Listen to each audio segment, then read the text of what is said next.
Ya wajar lah channel kamu dibilang porno. Memang porno kok. Demikian sahabat filsuf yang terkenal itu membuka kalimatnya ketika seorang bosman mengatakan bahwa sebulan ini channel YouTube dan sosmed diserang buzzer demi informasi lain yang berbeda dengan pejabat yang miring ke IMF bisa tetap tenang berhutang dan pejabat yang pro foreign investment yang kalau dibaca pro investasi di Tiongkok sih ya bisa terlihat benar. Ketika hari hujan kemarin, saya menggeser secangkir teh hangat ke depan filsuf modern ini sambil mengatakan bahwa buzzer itu menyerang sosmed bosman dengan mengatakan bahwa mengandung unsur porno. Video bosman yang dijawab olehnya, ya iyalah mengandung porno karena kamu menelanjangi mereka. Saya asli tergelak tertawa. Itulah komentar Rocky Gerung sang filsuf modern ini kemarin di meja makan sambil menyeruput teh hangat. Dirinya berkomentar hal tersebut. Kalimat menelanjangi ini bullseye. Tepat. Oke sahabat, dialog dengannya tidak akan diceritakan panjang-panjang dan dipublikasi. Hanya diskusi ringan kok, ngakak-ngakak ketimbang stres. Mikirin kok ada dua pejabat namanya kesangkut di Pandora Papers, tetapi sang pejabat tertinggi tidak ngapa-ngapain.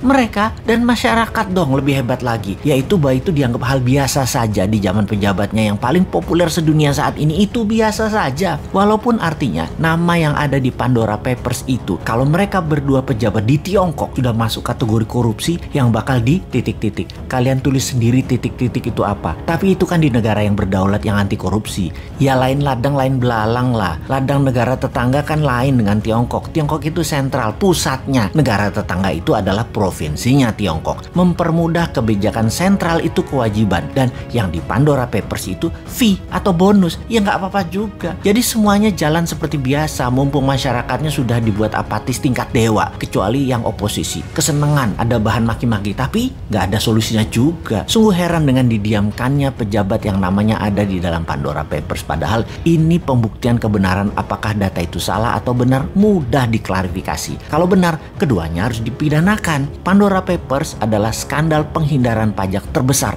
paling dahsyat dalam sejarah manusia. Melibatkan uang 11.000 triliun dolar yang sebagian besar disembunyikan oleh para pejabat negara. 2 orang pejabat negara Republik Indonesia terlibat dalam kasus ini. Ini kasus harus diklarifikasi. Pandora Papers, dunia menyebutnya sebagai skandal penghindaran pajak, juga dirty money hasil dari fee, penyalahgunaan kekuasaan, serta menyembunyikan uang haram. Di sisi lain, inilah jurus upaya dunia untuk membersihkan uang kotor atau dirty money yang bersumber dari kejahatan pajak dan segala turunannya. Bagi Indonesia, apakah ini sebuah skandal besar? Yang jelas ini aib bagi pejabat negara, karena penghindaran pajak oleh pejabat negara terjadi tepat di saat pemerintah sendiri sedang mengkampanyekan disiplin pajak, taat pajak bagi segenap rakyat Indonesia. Ini menjadi aib bagi pemerintah karena kedua pejabat menteri tersebut masih ada di kabinet dan belum mau mengumumkan jumlah uang yang mereka tempatkan di Pandora Papers tersebut. Keterlibatan 2 menteri pemerintahan saat ini yang masuk dalam daftar nama pejabat dunia yang melakukan penghindaran pajak setara dengan 130 tahun penerimaan pajak APBN Indonesia sesungguhnya akan menjadi pukulan telak bagi pemerintah yang akan menghalangi seluruh upaya pemerintah dalam meningkatkan kedisiplinan pajak di dalam negeri. Untung rakyatnya nggak paham dan tidak peduli. Namun pastinya upaya pemerintah untuk menggenjot pajak dari orang pribadi saat ini